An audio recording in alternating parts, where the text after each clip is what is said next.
Hello everyone. We next discuss the part 2 of the understanding the weather, which is the chapter 2 of standard 7. यहाँ इसके part 2 को हम लोग discuss करते हैं। आज हमारा डिस्कस करने में टॉपिक रहेगा टेम्परेचर, प्रेसिपिटेशन और एटमॉस्फेरिक प्रेशर। क्योंकि वेदर के सबसे पहले ये जानना है कि हम ये चीज सारी चीजें डिस्कस क्यों कर रहे हैं। हम लोग 4-5 चीजें अभी विंड डिस्कस करना है, ह्यूमिडिटी डिस्कस करना है। तो हम लोग ये डिस्कस क्यों कर रहे हैं? क्योंकि इसका प्रभाव वेदर पे पड़ता है। यानी कि ये सारी चीजें वेदर को डिसाइड करती है कि आपका वेदर कैसा रहेगा। तो सबसे पहले हम टेम्परेचर के बारे में डिस्कस करते हैं। आप लोग टेम्परेचर से अच्छे से वाकिफ होंगे, क्योंकि फीवर वगैरह आता है तो डॉक्टर सबसे पहले बॉडी की टेम्परेचर ही मेजर करते हैं, मापते हैं, तो बताते हैं कि फीवर है। जैसे यहाँ पे देखिए कुछ यहाँ दिया है, snowing melt quickly when it warms down. जैसे यहाँ पे सूर्य के उगने के बाद जो बर्फ थी पिघल गई, लोग स्केटिंग करने के लिए निकले हुए हैं। दूसरी है clouded weather, it's getting cold, बादल छाए हुए हैं सब। Winter, coconut oil turn solid, ठंडे के दिन में नारियल का तेल जम गया है बोतल में।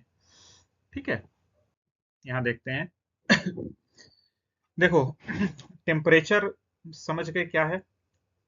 उसके बाद आपको टेम्परेचर को मेजर करने के लिए बहुत सारे थर्मोमीटर्स होते हैं जो कि टेम्परेचर को रिकॉर्ड करते हैं, बताते हैं। ठीक है, जो पुराने थर्मोमीटर थे उसमें हम मर्क्यूरी यानी कि पारा का यूज होता था, और वो जितना स्लाइड में ऊपर जाता था उसी से टेम्परेचर मापा जाता था।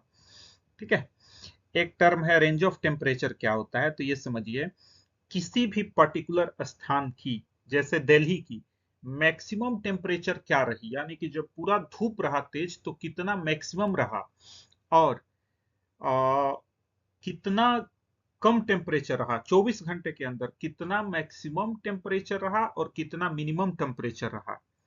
ठीक है, ये दोनों को घटा दिया जाता है, यही रेंज ऑफ टेम्परेचर होता है। फॉर एग्जांपल डेट, मान लो कि दिल्ली का हाईएस्ट टेम्परेचर गया है 40, बहुत ज्यादा टेम्परेचर रहा है तो 40 रहा है, और मिनिमम टेम्परेचर अगर रहा है तो वो रहा है, आप ऐसे समझ लो 28 मिनिमम टेम्परेचर रहा है। तो हम बोलेंगे कि रेंज ऑफ टेम्परेचर जो है वो 40 माइनस 28 है, यानी कि कितना, 12 है। ऐसे हम लोग निकालते हैं रेंज ऑफ टेम्परेचर। ठीक है, और अगर इसे ही हम 2 से डिवाइड कर देते हैं तो मीन डेली टेम्परेचर आता है, एमडीटी आता है, mean daily temperature. Range of temperature को जब आप डिवाइड बाई 2 करते हो तो मीन डेली टेम्परेचर आता है। ठीक है, तो टेम्परेचर भी हमारे क्लाइमेट को इफेक्ट करता है, ये बात हमने समझा। यहाँ देखिए, ये कल वाले पार्ट 1 में डिस्कस हुआ था, ये हमारा इंडियन मेट्रोलॉजिकल डिपार्टमेंट है जो 1875 में बना था। इसका जो मोटो है यहाँ लिखा हुआ है, आदित्य आदित्य जयते वृष्टि। इसका मतलब होता है from sun arises rain, the phrase comes from the ancient tongue Manusmriti. यह जो है हमारे एक ग्रंथ उपनिषद मनुस्मृति नामक उपनिषद से लिया गया है ये वाक्य। ठीक है,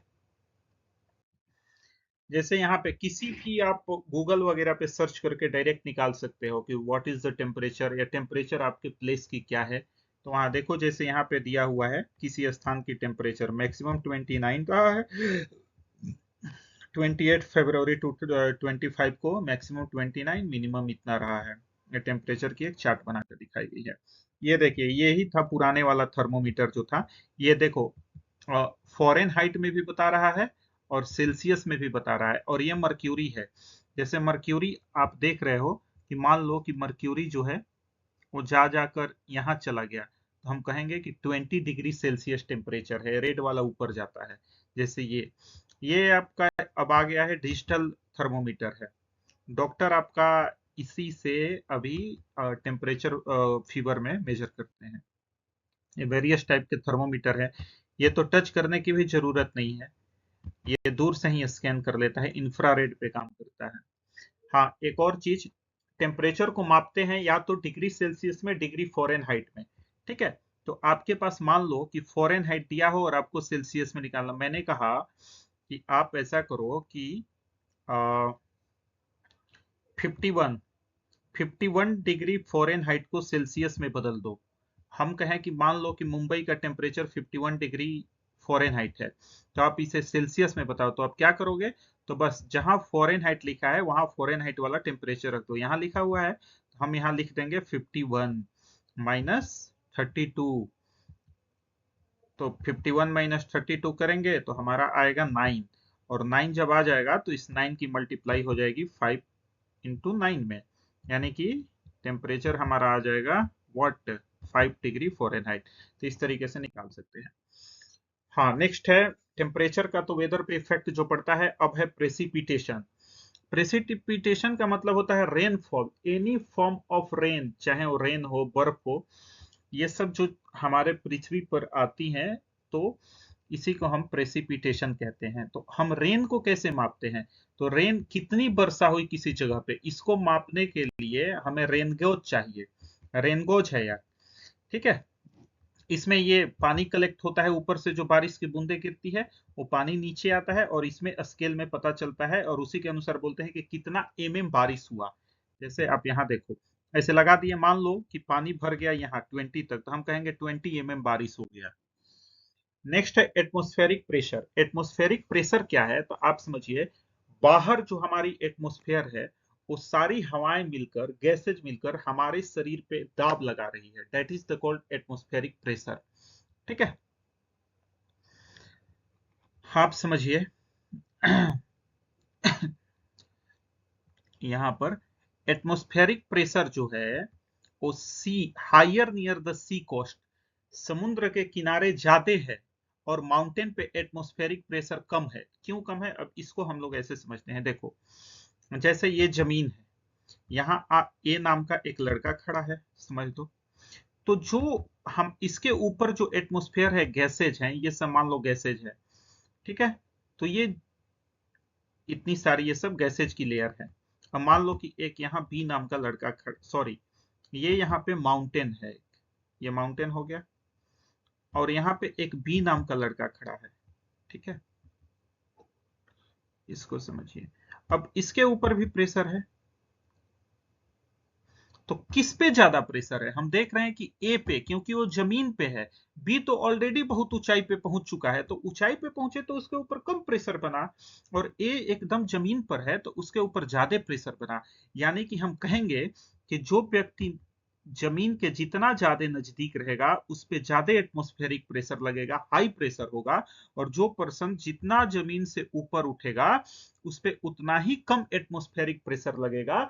यही कारण है कि जब आप ऊंचे ऊंचे माउंटेन पे चढ़ते हो तो आपके शरीर पर तो कम प्रेशर हवाएं लगा रही है, तो आपके शरीर का ब्लड बाहर आना शुरू हो जाता है। एटमॉस्फेरिक प्रेशर कम होने से हमारे शरीर बैलेंस में रहता है। इधर से हमारी जो वेन्स वगैरह है वो अपना प्रेशर लगाई है ब्लड वगैरह का, और उधर से हवाएं प्रेशर लगा रही है बाहर से, एटमॉस्फेरिक प्रेशर जिसे बोलते हैं। दोनों बैलेंस है, और वही हम ऊपर गए तो बाहर वाली प्रेशर कम हो गई, एटमॉस्फेरिक प्रेशर, तो हमारे शरीर से ब्लड आना शुरू हो जाता है। ठीक है, और यही है। उसके बाद एटमॉस्फेरिक प्रेशर किस चीज से मापते हैं, तो मेजर करने वाला जो इंस्ट्रूमेंट है वो बैरोमीटर है। हम यहाँ तीन चीज समझे, टेम्परेचर को मेजर करने वाला थर्मोमीटर, प्रेसिपिटेशन यानी कि वर्षा को मापने वाला रेन गॉज, और एटमॉस्फेरिक प्रेशर को मेजर करने वाला हमारा है बैरोमीटर, और ये मिली बार में मेजर करते हैं। अब देखिए, जैसे आप मान लो कि खरदुंगला टॉप जाओ, कैंप है आर्मी का, बहुत ऊंचाई पर है, तो यहाँ पे यही लिखा हुआ है कि जब आप हायर एल्टीट्यूड पे जाते हो तो आपकी बॉडी जो है, आप जमीन पे रहते हो, प्लेन पे रहते हो, और आपको हायर एल्टीट्यूड पे जाना है, तो आपकी जो बॉडी है वो एसिबिलिटाइज नहीं कर पाती है, मैच नहीं कर पाती है, और वहां आपको ऊंचाई पे सांस वगैरह लेने में तकलीफ होने लगती है। ठीक है, तो यही हमारी जो अर्थ है, ये हमारी अर्थ हो गई, और अर्थ के ऊपर ये सब एटमॉस्फेरिक लेयर है, और इन्हीं लेयरों से हमारे शरीर पर एक प्रेशर लगता है पूरे पृथ्वी पर, जिसे हम लोग एटमॉस्फेरिक प्रेशर करते हैं। And next video in the part 3 we discuss about the wind, humidity,